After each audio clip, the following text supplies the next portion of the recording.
Allez, tout de suite, les audiences d'hier soir avec vous, Romain. On va commencer, avant de parler de W9 et de cet exploit, on commence par les chaînes historiques, c'est-à-dire TF1. Et oui, sur la une, avec un petit chat dans la gorge, fini Grey's Anatomy le mercredi soir, c'était Les Experts hier soir, 4 100 000 et 18,7%, avec un premier épisode à 4 600 000, mais on est là avec des scores en dessous de ce que pouvait faire TF1 sur la case du mercredi soir. La deuxième place, elle est pour France 2, avec le lancement d'une nouvelle série médicale, Nina, l'histoire d'une infirmière stagiaire. Et bien côté audience, c'est loin d'être l'hémorragie.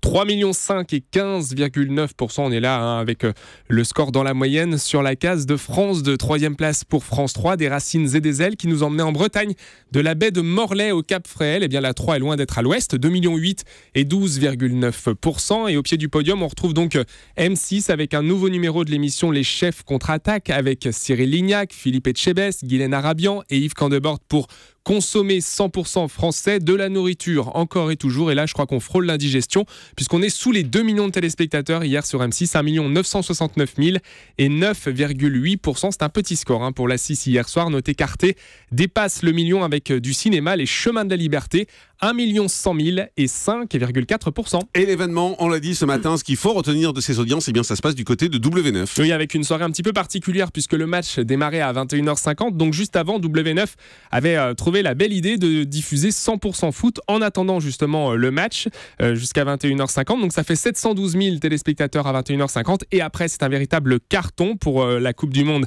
féminine. Le match, c'était France-Mexique hier soir, la victoire des Bleus 5-0. Eh bien, W9 peut dire olé ce matin, 2 240 000 téléspectateurs et 13,7% du public. C'est le coup de sombrero de la part de W9 face à toutes les autres chaînes, avec un très gros carton donc pour W9. On voit que c'est un très très gros score.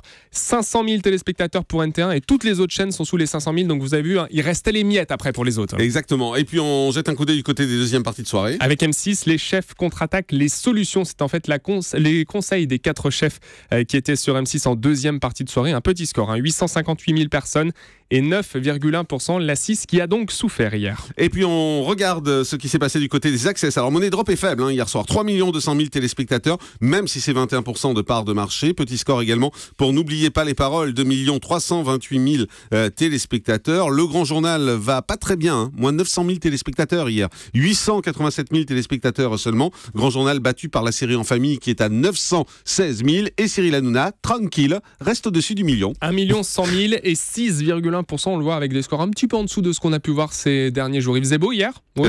Hier, je sais pas. Il pleuvait un peu, non? Je sais pas. Il faisait beau. D'accord, on me dit qu'il faisait beau. Voilà, peut-être que les gens étaient dehors, ça jardinait, ça buvait des coups sur les terrasses. Ah oui, il faisait beau. Bah oui, j'ai tourné Crime en plus, je le sais bien. On était dehors, on avait super chaud. Très bien. Merci Romain. Vous tourniez où, à Paris? On tourne à Paris, en région parisienne. On tournait sur l'île des Impressionnistes. Vous connaissez? C'est à Chatou, non? C'est à Chatou, ouais, exactement. C'est un très bel endroit qui a inspiré Maupassant, qui allait souvent là-bas d'ailleurs. Voilà, c'était la petite page d'histoire. On fait une pause et dans un instant. Il est sympa ce Franck Ferrand. Il y a eu des crimes là-bas alors, sur l'île des Impressionnistes? Non, on faisait crime le long de la Seine en fait. C'est pour ça. Voilà, vous savez tout. Dans un instant, Jérôme Ivanichenko va nous parler de l'avenir de LCI et de Paris Première. À tout de suite.